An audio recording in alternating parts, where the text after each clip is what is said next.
That was as little flowery as I like it. Alan will, I'm sure, join me in thanking Jenny Roback for inviting us out to this seminar. Jenny, as most of you know, is formerly of the Rochester area and probably our most distinguished graduate from our Rochester Libertarian Cadre Institute. I suspect that most of us in this room would agree that the libertarian movement already has the best solutions for people's problems. Alan and I, therefore, have come here not as theoreticians to discuss esoteric points of libertarian philosophy, but rather to discuss grassroots activism, the nuts and bolts of spreading ideas about liberty to our fellow citizens. We've had a fair amount of success in Rochester, building and organizing the libertarian movement, and we'd like to share with you some of the lessons we've learned. And we may not have all the answers, but we do have quite a few, since the Rochester group has long enjoyed what I think is a deserved reputation for being doers, not just talkers. We started about 5 years ago with only 3 people in our organization, and we now have about 800 people on our mailing list, of which some 100 are dues-paying members to either the local chapter of the Society for Individual Liberty or the local chapter of the Libertarian Party. We hold discussion meetings or dinner discussion meetings at least once a month, averaging about 60 attendees. Our speakers have included such people as David Friedman, Roger McBride, Ann Wortham, Dick Randolph, David Koch, and of course Ed Clark. Last year, in addition to a lot of work on Clark's campaign, Rochester had 4 of the 7 New York local candidacies that were on the ballot, and we plan to do at least as well in the coming year. Now in this seminar, it turns out that there's not going to be a lot of new ground covered. We're going to lay out what is basically good, solid common sense and urge you to focus on that saying that's advanced by Libertarian state legislator Dick Randolph. There ain't nothing to it but to do it. And we'd like to sketch out some of our techniques for about 25 or 30 minutes and then ask for your questions and comments. So to start off, let me refer to my good friend and colleague Alan Burris to comment on long-range planning. Before you start, Alan, I'd like to point out that we do have literature in the back there. We're going to leave that here after we leave. I don't want to carry it back to Rochester with me. Some of the documents that we have generated in our effort to become more organized. I suggest you take a look at them and perhaps modify or use them as you wish. Alan? Okay, we've broken this thing down to 7 categories: long-range planning, organization, short-range planning, delegation, motivation, follow-through, and evaluation.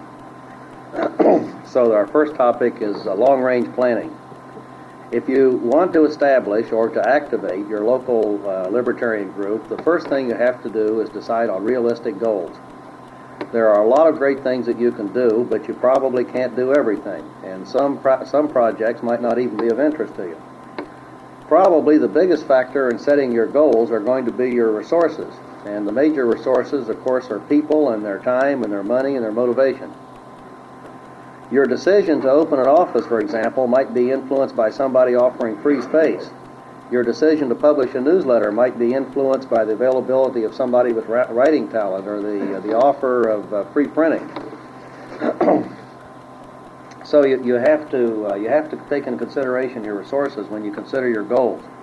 But until you consider what your goals are, it's kind of hard to have a rational plan.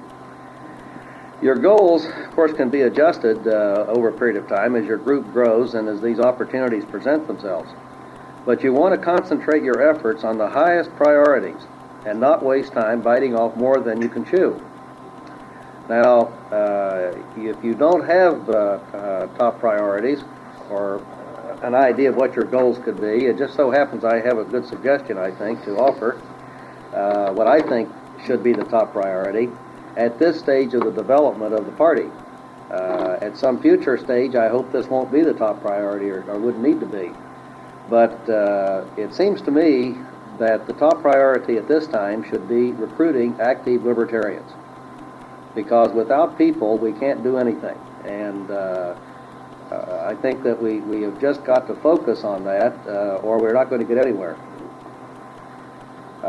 Without dedicated people, you can't do anything, and the first person that you really need is a leader, someone who is enthusiastic and committed and familiar with libertarianism, and a hard worker, someone to motivate everybody else. It's kind of hard to overemphasize the importance of having a strong leader. A group that has 2 or 3 leaders could probably just move the world, because it's hard to find people that are that motivated.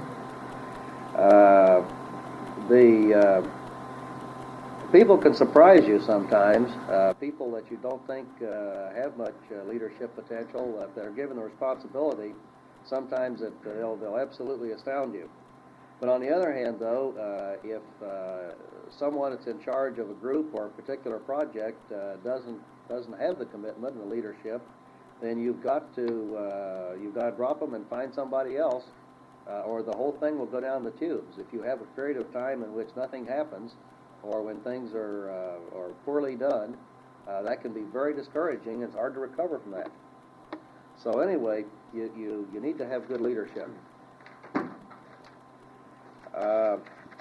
In terms of planning, it's important to break down projects into steps, so that you can divide up the work among several different people, and so that you can see where the problems are as the projects go along. I'll give you an example. In the case of recruiting libertarian activists, you might break down that project, which I'm recommending as a top priority, like this. I have six different components to this project. One is let people know you're around and what you stand for. 2, make it easy to contact you and get more information. 3, explain libertarianism to people that inquire and answer their questions. 4, get them personally involved in some activity. 5, encourage them to learn more about liberty. 6, get them more involved in activities and to accept responsibility. Usually your activities, any activity that you have, will have a number of purposes and will accomplish several objectives at the same time. For example, newspaper publicity will educate the public and will help increase vote totals. But keep in mind that your first priority should be to recruit activists. Everything else that you can get out of a project is nice, but not at the expense of that priority. It is hard to remember this when we are campaigning against a particularly unjust law or harmful government action, but if you are serious about changing the world in which we live, you must follow a winning strategy. If all you're interested in is to forever remain an insignificant tiny band of noisy agitators, then you don't need all our good advice.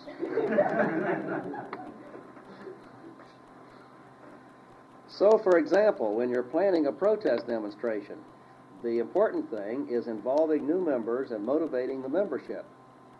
This doesn't mean that you're any less sincere about your protest, just that you are putting longer range, big picture considerations first.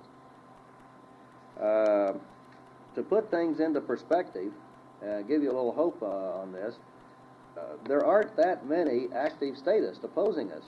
The percentage of the population who are active statists is really quite small. I would estimate that if we could recruit as activists as few as 1 in 1,000 of our population, that we could win.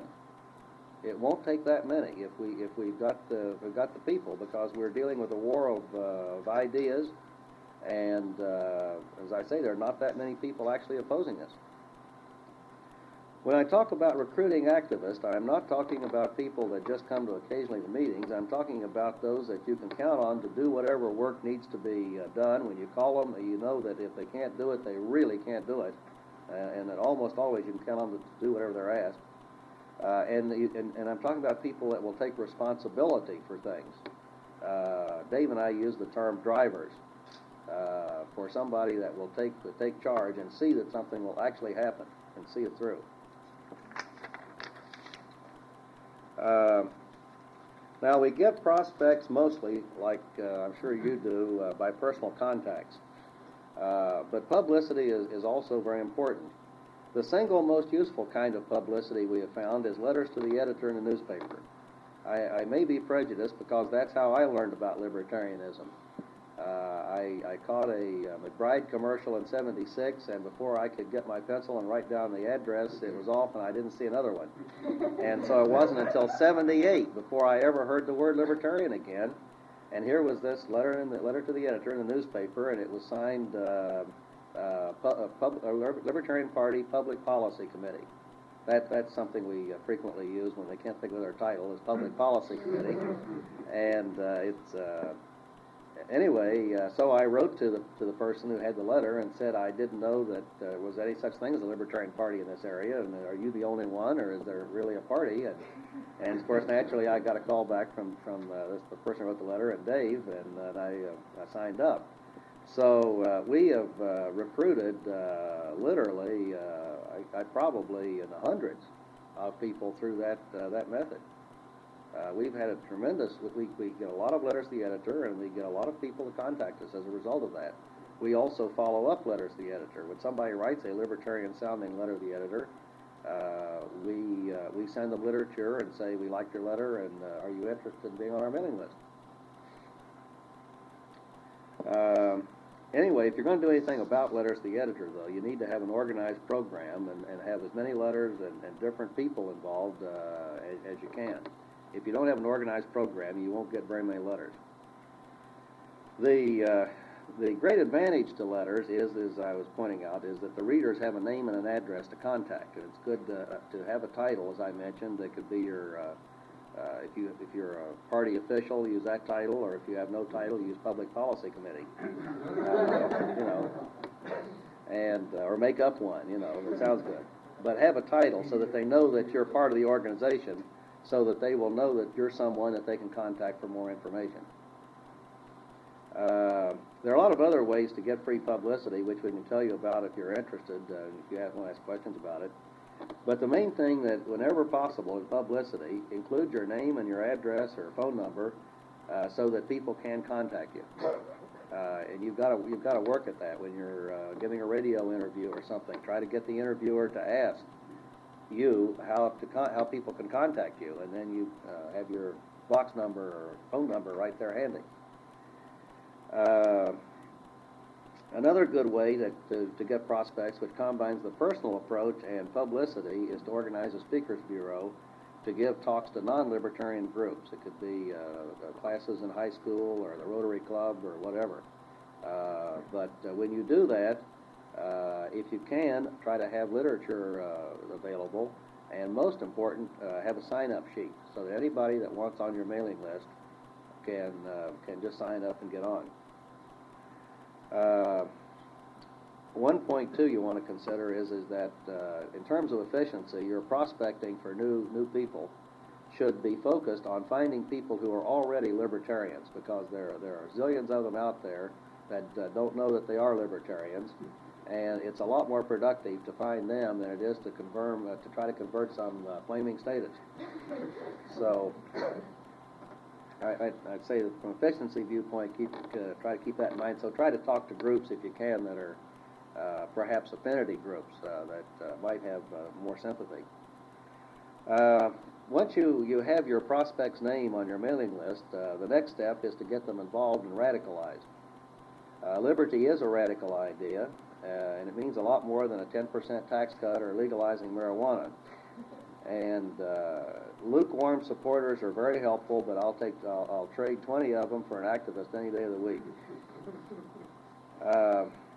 To be motivated as an activist, you have to understand liberty, and that means that there has to be a certain amount of information and study, and so you've got to provide that knowledge of liberty, or help provide it, give them the opportunity. And you can do that by having meetings with speakers, or discussion meetings, or book review clubs, or newsletters, or recommended reading lists, and all those things should be viewed. In other words, you need to keep in mind the purpose of what you're doing this for, and the purpose is to inform and radicalize your members so that they will be motivated to get out there and man the barricades and so on. People, of course, are motivated by group meetings, and that's why an organization is important. They're motivated by being with other people that share their views. And it's very important, too, that people be involved in activities that they have a part in, that they are contributing to, because then they feel like it's their group, their organization, if they have contributed to it. Now, the next section is organization. After you have decided your goals, you need an organization to achieve them. We have found it very helpful to divide our organization into two parts. We have the Society for Individual Liberty chapter, which is very easy to set up. You send the Society for Individual Liberty people in Pennsylvania $5 memberships, and they give you a charter. And so by having a separate educational organization as well as the party, and dividing up the work so that we put all the educational things into the Society for Individual Liberty and all of the political activities in the party, we have a lot of advantages, because there are a lot of things that you can do with an educational organization that you can't do with a political organization. For example, it's a lot easier to give talks in a school if you're not a political party. Sometimes we found that it's helpful that, for example, in our area at least, it's hard to get to use public meeting rooms if you're a political organization. There are public service announcements that you can get on radio stations and so on if you are a nonprofit, non-political organization. So there are a lot of advantages to having a non-political educational branch, and perhaps the biggest one is that some people don't want to become affiliated with the political party immediately. They're interested in our ideas, but they're a lifelong Democrat or Republican or whatever, and they don't want to ask them to make that jump right away is a big jump. So by getting them involved with a non-political educational organization where we can explain what we're about first, then gives us a pool of people that we can recruit for political activity. And if they never become interested in political activity, if that's not their thing, we can still use those people, because they can still help us by being involved in educational things. So it gives us a lot of flexibility. We found to be very helpful. As I said earlier, your program will depend on your goals and resources, and there's no point in setting up an organization that's a lot bigger than you need for what you want to do. On the other hand, you need to have a framework that will allow some growth. So I'll review what we're doing in Rochester, not as the ultimate or what necessarily exactly what you want, but at least to give you some ideas. We've used the same bylaws essentially for Society for Individual Liberty. By the way, one of the things with the Society for Individual Liberty is you have to make up your own bylaws, because they don't have any organization whatsoever. I mean, they give you their blessing and their name, and that's it. So, and their literature, but you don't even have to have a chapter to buy their literature. So we develop bylaws for both organizations, both our local party chapter and for the Society for Individual Liberty, and they're basically the same bylaws, with the exception that for the party we also have political committees, and we also have a candidate selection process. But as far as the way the things are organized, they're basically both the same. Let's see. My impression is that, having looked over a number of sets of libertarian bylaws, is that libertarians writing bylaws tend to be obsessed with preventing anyone from doing anything without total consensus. Unfortunately, we are not that important. We don't have the kind of power that I think that internal power struggles are anywhere nearly the problem that we have simply getting people to accept responsibility and power, if you will. So I think we need to keep ourselves focused on the real problems, and rather than getting bogged down in this business of nobody's going to do anything without everybody agreeing. Now, so while our bylaws do provide for changing leadership if it's unsatisfactory, you can't overthrow the Genesee Valley chapter of the Society for Individual Liberty or our chapter for the party, and of course we elect officials every year. Nonetheless, once elected, we don't require a formal meeting and Robert's Rules of Order and everything to buy box paper clips. We shouldn't transfer our objections to government to a voluntary organization where if we don't like, with a voluntary organization, we don't like what's going on, we can quit. And the two are not comparable at all. Government does things by force. So the reality is that committee meetings are a good way to communicate and get ideas, but they're a notoriously poor way to make decisions. And it is much more efficient to let individuals that are in charge of particular areas of the organization and the overall leader make decisions in their area of responsibility, because individuals can make decisions much more efficiently. And if their decisions are bad, they're going to have a terrible time getting anybody to implement them. I think that really is the control. So I don't think that you need it in your bylaws and so on. Now, the way that we've set the thing up in both cases is that we have a chair and a vice chair, a secretary-treasurer, and we have two other people who are part, and they plus the officers are the executive committee. So we have a 5-person executive committee with chair, vice chair, secretary-treasurer. In the case of the party, the other two people are the state representative and the state alternate state representative. In SIL, it's just the executive committee. So that we do have a 5-person executive committee that runs things. Let's see, there are major points I want to make. We have back here in the literature we gave you copies of these bylaws, and also with the copies of the committees and so on that we have set up.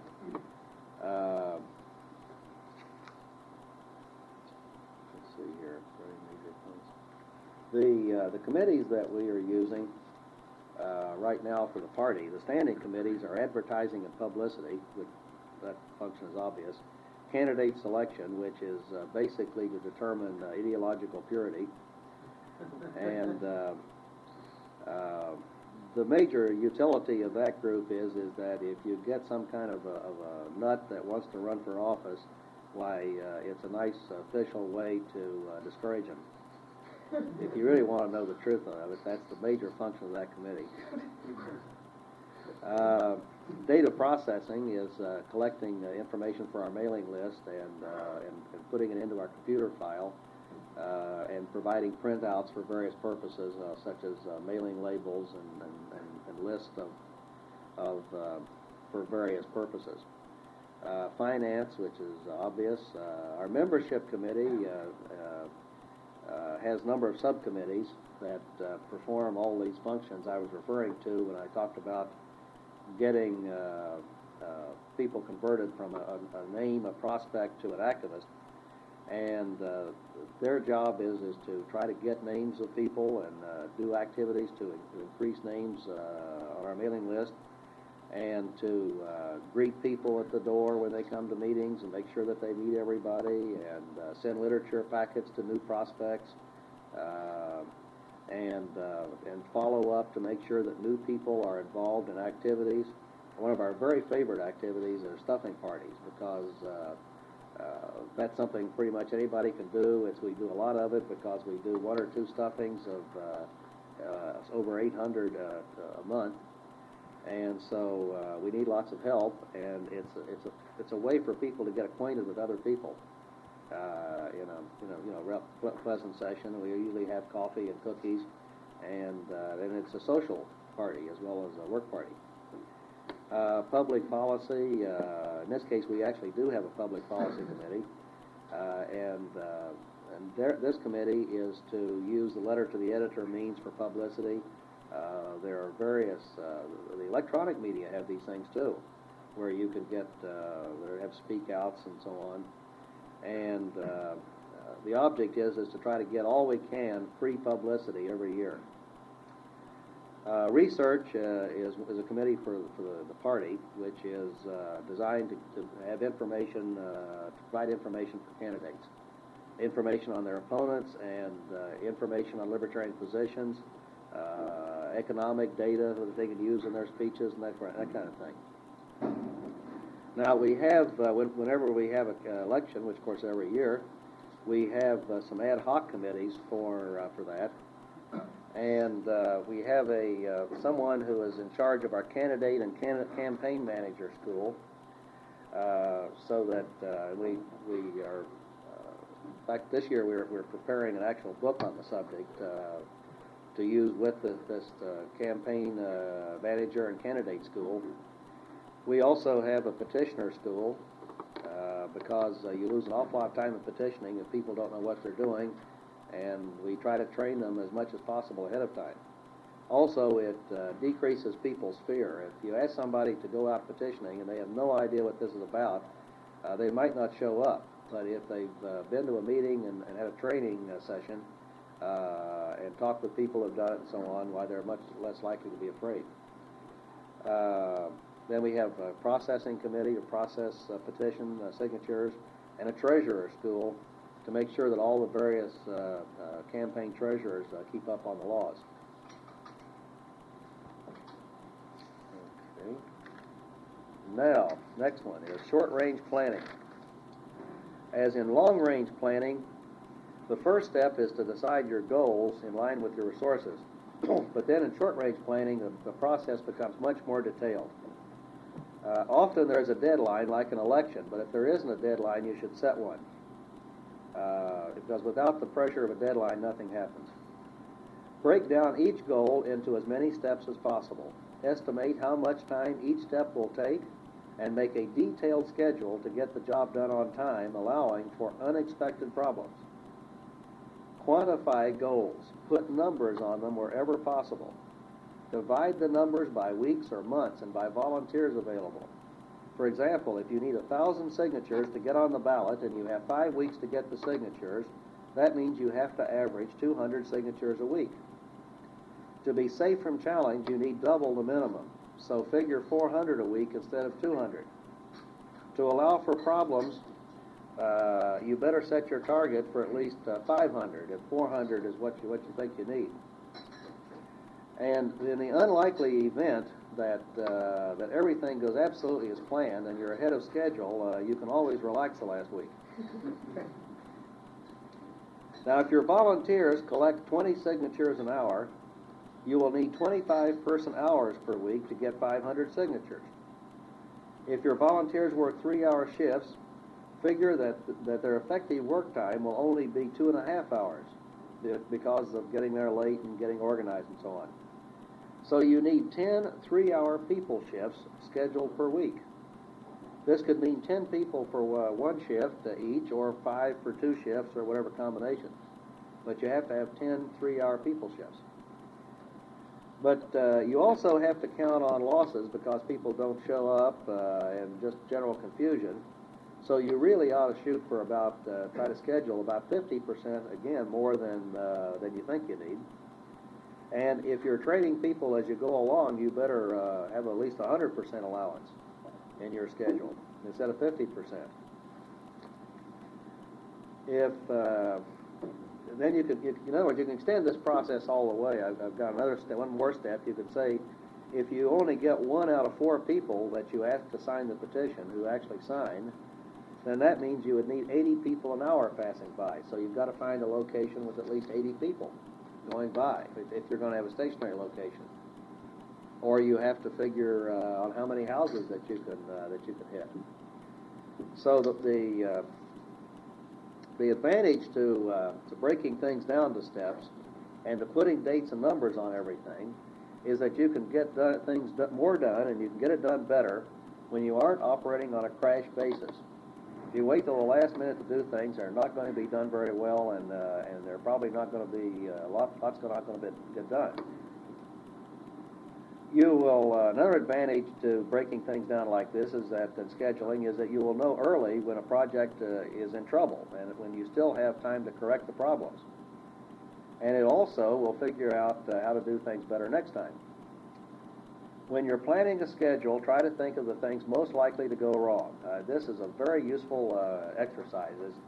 Just think, what will happen? What could happen conceivably to foul up this project? And think of all those things that could go wrong, and then include that in your plan. Uh, when you put numbers on things, especially hours per person per week, you may very well discover that you can't even do the project that you want to do. But the thing to do is to do it first and find out in advance that if it's impossible to do a project, there's no point in even trying to do it. It's just discouraging for everybody, and that effort could have been better applied at something that you could do. Now, on the other hand, though, you certainly don't want to just set goals that are so easy that you're sure to make them, because if you only do what's easy, you will fall far short of your potential. You need to stretch people a little bit. We've seen examples of that last year with the a national petitioning campaign where it was impossible to get on the ballot in 50 states, and yet by setting that goal, we did it. So you have to have some balance. One theory that's common that we have disproved is that it is easier to get more member participation if you plan fewer activities. You'd be amazed how many people think that. The idea is that you don't want to wear people out with all this activity, and then that way they'll be more interested for the activities you do have. But it simply isn't true. And I think that if you think about the most successful organizations in motivating people, they are the ones that totally involve people. The Moonies, I mean, it's a life, that's all you do, and they're totally involved. So I think you can see that theory is not very good, that you want to have less is somehow more. Our best example is 3 years ago, when we had dinner meetings, we usually got somewhere between 15 and 20 people, and we had dinner meetings about every other month. So we increased the schedule to two meetings a month. We usually had one. Our goal is to have one dinner meeting a month and one discussion meeting. So we have 2 monthly meetings. So we increased the frequency fourfold, from once every 2 months to 2 a month, and our attendance tripled. Or quadrupled even. I mean, we went from 15 to 20 up to running 50 and 60 and even 70 by increasing the frequency of activity. We also, of course, you've got to have reasonable programs. You've got to have fairly good speakers, but it shows that the frequency is not the problem. One of the things I think it's important to consider there is that if you have new people that learn about libertarianism, you have a friend that wants to learn, if he has to wait a couple of months before he attends a meeting and gets to meet other libertarians, it's pretty discouraging. It's just not very motivating to be with to be associated with an organization that has that little level of activity. One of the things we see is that people tend to go to meetings that are of interest to them, and so whereas we might have 50 or 60 or 70 people to a particular meeting, over a period of a year, I would guess that over 200 people attend at least one meeting.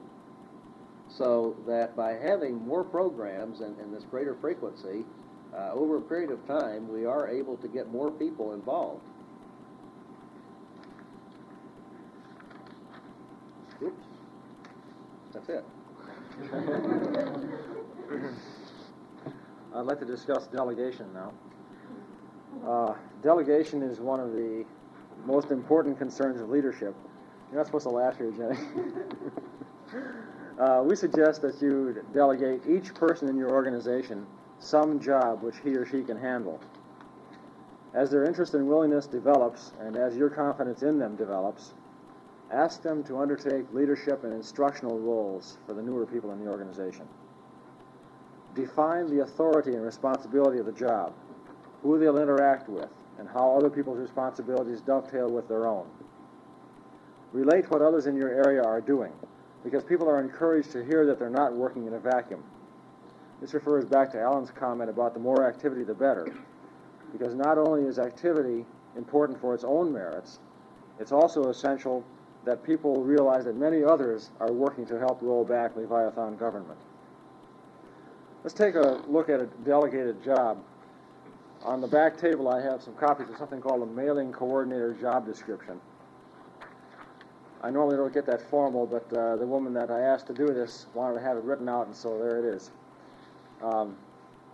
It lists all the nuts and bolts, little details that we've learned which expedite the job of being a mailing coordinator.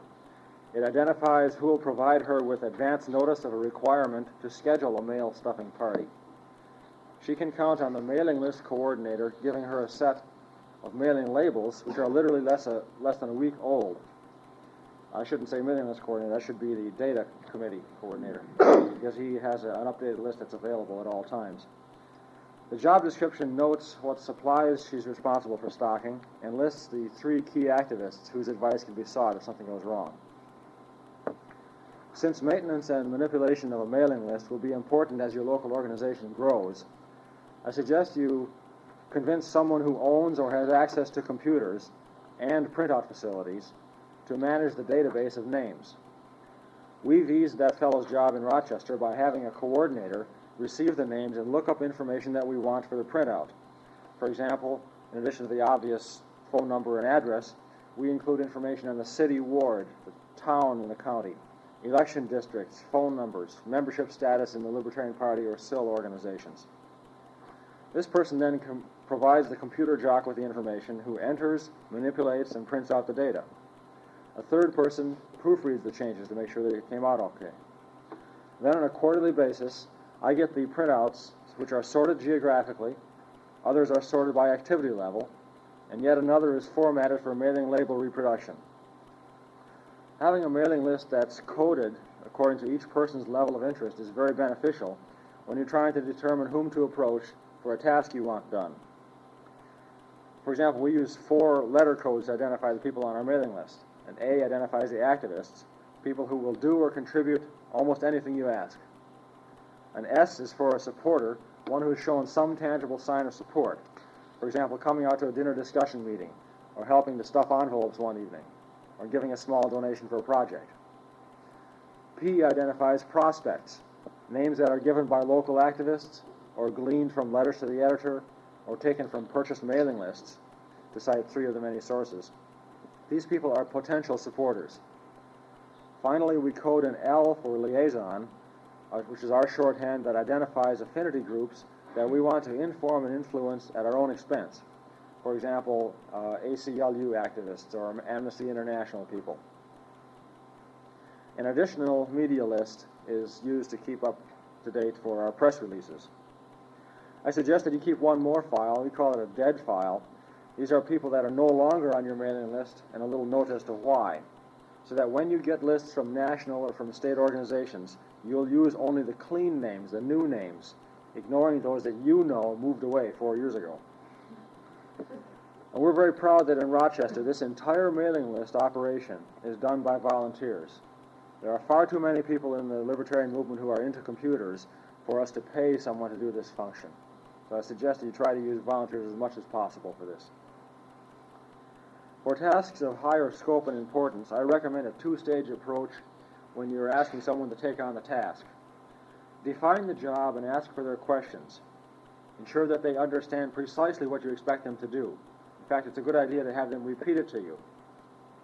Then, unless they've already given you a resounding yes, explicitly ask them not to decide just now. Tell them to mull it over for a few days and call them back. Suggest probable helpers that they can enlist, and try to keep the round pegs out of the square holes. Try to match the interests and skills of potential helpers to the tasks at hand. An important aspect of delegation is establishing a time for completion of projects. Paying close attention to the long and short-term goals is crucial for allowing lead time to identify and motivate an activist for some project. On the subject of motivation, you should realize that motivation of a person that you're asking to undertake responsibility is another central concern of leadership. After you've sketched the job and how it fits in with other local activity, find and eliminate their objections. What's it going to take to get you to do this job? Know your people so that you don't ask for something beyond a person's capacity, yet also help them develop and expand their potential. I've made mistakes on both sides of that question. asking too much and asking too little. We once had a committee chair who was asked to do simply too much. We had overestimated her capacity, and now she's completely inactive. More common, however, are those who were nurtured from being prospects to being supporters and have now become what we call activists. Be a friend to your fellow libertarians, and I don't mean that in any insincere sense. We do, after all, share some pretty fundamental convictions with them, which I think create a bond far stronger than those at work or those at bowling. From an organization building perspective, this friendship makes it easier for you to ask their help, and it makes it easier for them to assent to giving it. Ask for the sale at the right time, to be sure, but do ask. Don't wait for volunteers. Recognize a person's contribution. Call attention to it at a dinner meeting. Send them a handwritten note as the committee chair or as the candidate or as just another person that loves liberty. Tell them, I'm glad we're on the same side and that you're proud to be associated with them. On the subject of follow-through, having established when you delegated a job some specific time for its completion, or perhaps even mileposts on the way to completion, check back on the job's progress. I can't overemphasize the importance of tracking projects. As organized as Alan and I are, and with as much respect as we have for each other, we still remind each other of details which need attention, people which need direction, letters that need follow-up, opportunities which can be seized. While it's fine to establish a report back time for your project driver to inform you of his progress, you should still flag your calendar so you call if he doesn't. If Alan will comment on the evaluation, that will about wrap it up. Okay. Before I do that, I want to comment on something I left out of organization. I knew there was something important. We have set up in the last couple of years a new thing, which is frankly taken, the idea is taken directly from the opposition, and that is to have people responsible for every political subdivision. So we've set up an organization which starts with basically Dave appoints, we're covering a 5-county area, and Dave will appoint county chairs, and then the county chairs, with his agreement, we use a 2-level approval system here. We'll appoint chairs for towns and wards. In New York, we have wards in the city and towns outside the city. And so the county chair and Dave will come up with the recommendation or with the name for the town and ward chairs.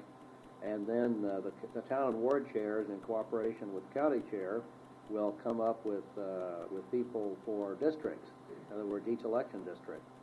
And the object is to set up the same kind of organization the Republicans and the Democrats have, where we have a person responsible for each political subdivision. Now, we have not involved them in the operation of the party as the Republicans and Democrats do, because that would just be unwieldy. And another problem is that unfortunately we have a number of political subdivisions, because we must have a couple of hundred, where we don't have anybody. So they are not part of the decision-making structure. The decision-making structure is sitting right here to my left.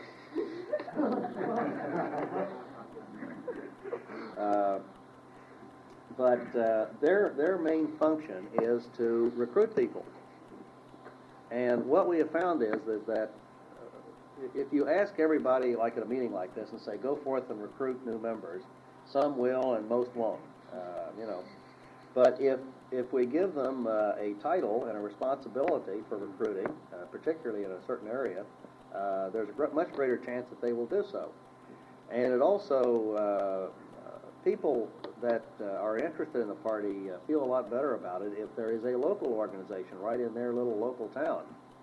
And it brings the thing right down, brings the party right to their local area. And these committee chairs at all these various levels do have one responsibility, though, and that is that they are the people who pick the candidates for their particular subdivisions. In other words, the chairperson for the a town would pick the candidate for the town supervisor with the approval of the next level up, which would be the county chair. And then we have a procedure where if by some miracle there should be more than one person, or if we could get more than one person interested in the job, why that there would be a runoff. But the basic procedure is that those two levels determine the candidates. This program is concluded on side 2 of this cassette.